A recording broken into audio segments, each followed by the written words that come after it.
Hello guys, good morning, good morning. Nagbabalik na naman yung Boracay updated vlog dito sa Bayan ng Malay. Guys, i-update ko kayo guys. Marami kasi nagtatanong sa boarding house or apartment. So guys, i-vlog ko muna yung boarding house. So na-vlog ko na yun guys yung apartment. So guys, ito yung boarding house na sinasabi ko sa inyo na good for to sa isang kwarto.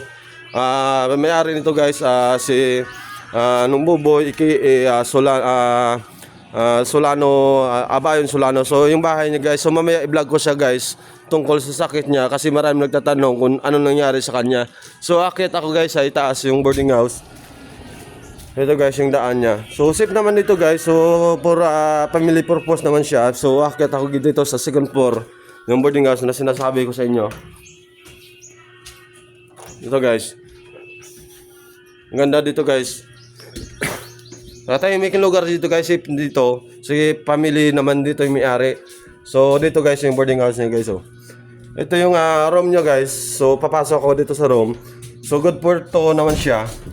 Ito yung good for to. Pwede yung dalawang tao dito sa baba, pwede din sa taas dalawang tao. So ito yung CR niya guys. So dito tayo papasok.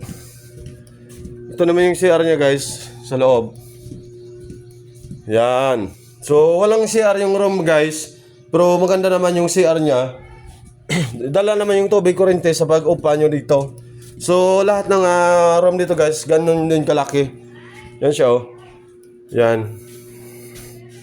So may bakante dito guys, tatlo.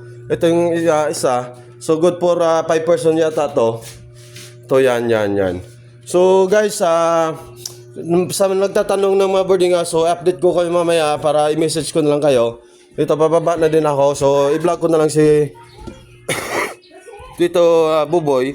Kasi may problema talaga siya guys sa sakit niya. So hanggang dito lang ako guys sa Boracay Update Vlog sa Bayan ng Malay. So guys, yung boarding house pala guys, yun yung na-vlog ko. So na-vlog ko na din yung apartment sa Station 3. So i-vlog ko na lang guys yung si Tito Buboy. So hanggang dito na lang ako.